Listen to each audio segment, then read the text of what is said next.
Assalamualaikum warahmatullahi wabarakatuh. Perkenalkan, nama saya Hafida Sekar Arum dari kelas 11 MIPA 1. Di sini saya akan menjelaskan tentang sistem peredaran darah manusia.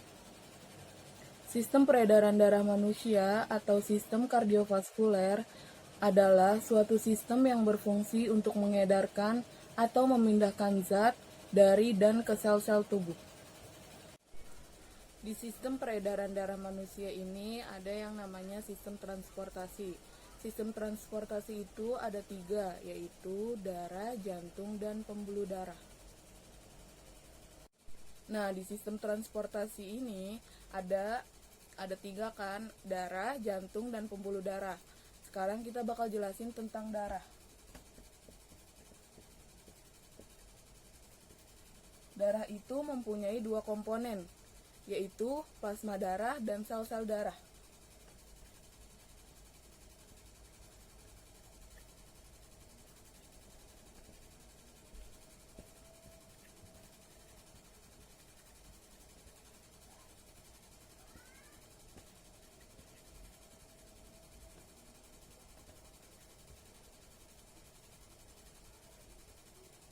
Nah, plasma darah itu cairan yang berwarna kuning yang mengangkut nutrisi tubuh. Plasma darah juga tersusun atas air 92%, protein, glukosa, hemoglobin, dan leukosit. Terus sel-sel darah ini ada 3, yaitu sel darah merah, eritrosit, sel darah putih, leukosit, dan keping darah, trombosit.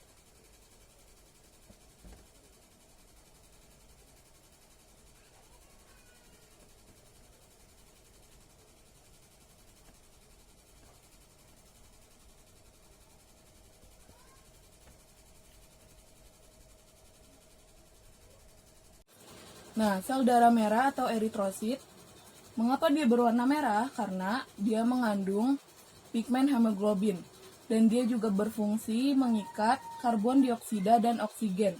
Bentuknya bulat binkokav atau cekung, berdiameter 8 mm dan tebalnya 1-2 mm. Dia tidak mempunyai inti sel. Nah, di sel darah merah ini ada golongan darah, yaitu golongan darah A, golongan darah B, golongan darah O, dan golongan darah AB.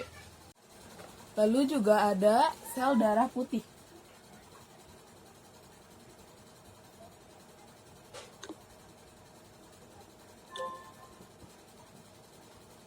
Sel darah putih atau leukosit berperan penting dalam sistem kekebalan tubuh. Terus sel darah putih ini juga ada 2 macam, yaitu granulosit dan agranulosit. Nah, lalu juga ada keping darah atau trombosit.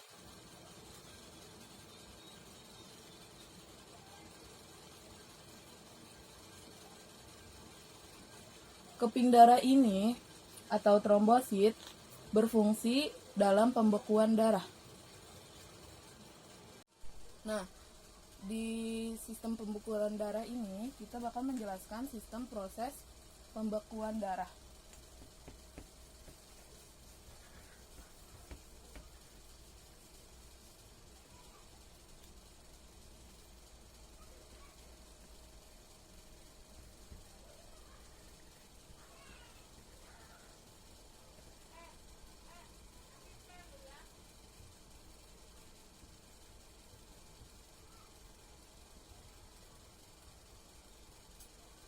Nah, ini proses pembekuan darah.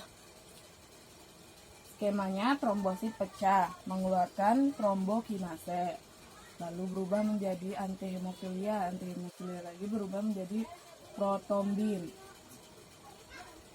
mengeluarkan vitamin K, berubah menjadi trombin, lalu berubah lagi menjadi fibrinogen dan mengeluarkan fibrin.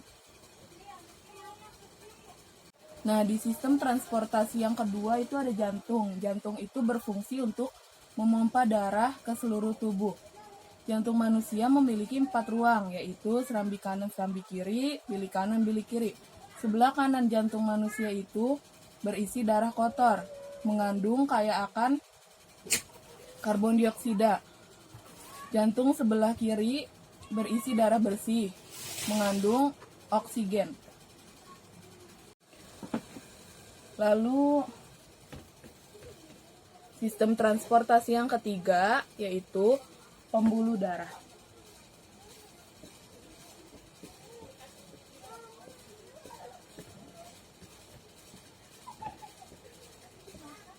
Nah, pembuluh darah adalah bagian dari sistem peredaran darah yang berbentuk tabung.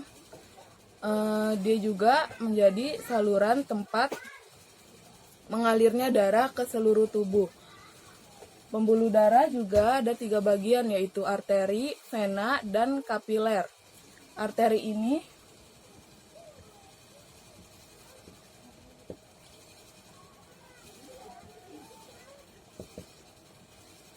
ini ada 3, yaitu arteri, aorta, dan arteole. Arteri ini berfungsi membawa darah keluar dari jantung, beredar ke sel-sel di seluruh tubuh. Lalu ada vena. Vena juga ada 3, yaitu vena, vena cava, dan venulae. Vena ini juga berfungsi membawa darah dari sel-sel menuju jantung. Lalu juga ada kapiler.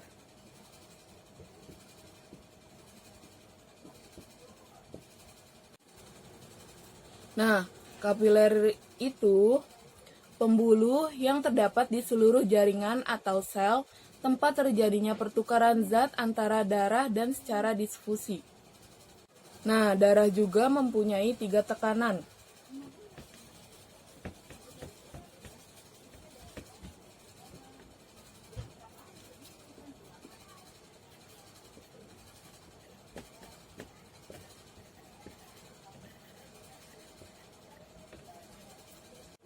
Tekanan darah itu ada 3, yaitu 1. Tekanan distole.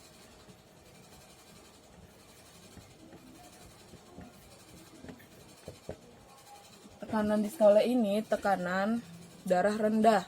Yang kedua, tekanan sistole. Tekanan sistole ini tekanan darah yang tertinggi. Lalu tekanan darah yang normal itu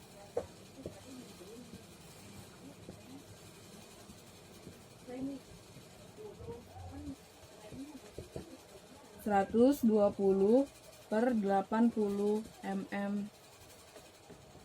Hg. Lalu setelah itu ada penyakit sistem transportasi atau kelainan.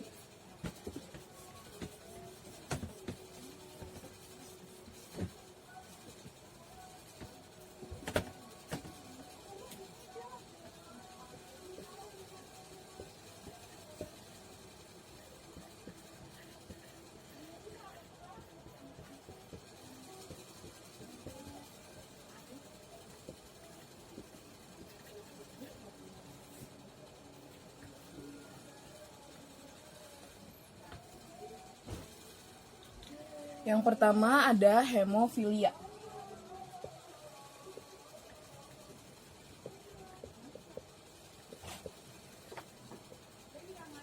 Hemofilia itu penyakit menurun kromosal yang menyebabkan darah suka membeku. Lalu yang kedua ada talasemia.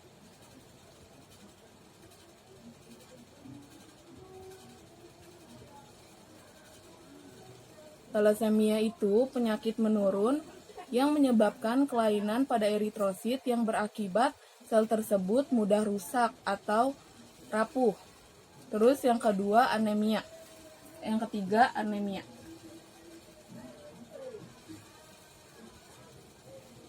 Anemia itu jumlah eritrosit yang terlalu sedikit sehingga tubuh kekurangan oksigen. Lalu yang keempat ada leukositosis.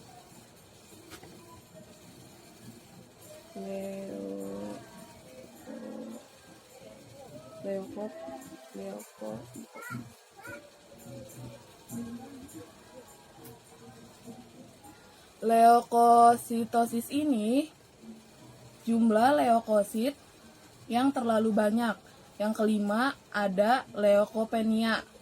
Kalau leukopenia itu sebaliknya. Leukopenia.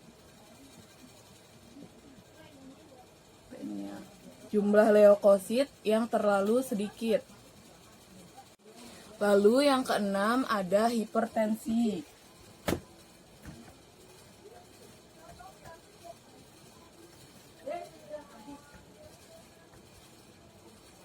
Hipertensi itu tekanan darah tinggi. Lalu yang ketujuh ada hipotensi.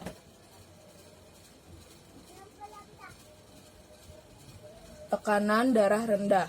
Nah, ini dia ketujuh kelainan atau penyakit sistem transportasi. Nah, lalu ada lagi alat untuk mengukur tekanan darah, yaitu namanya tensimeter. Tensimeter ini ditemukan oleh seorang dokter Australia yang bernama Samuel Ziegfeld. Nah, sekian penjelasan saya tentang sistem peredaran darah manusia ini. Kurang lebihnya mohon maaf. Wassalamualaikum warahmatullahi wabarakatuh.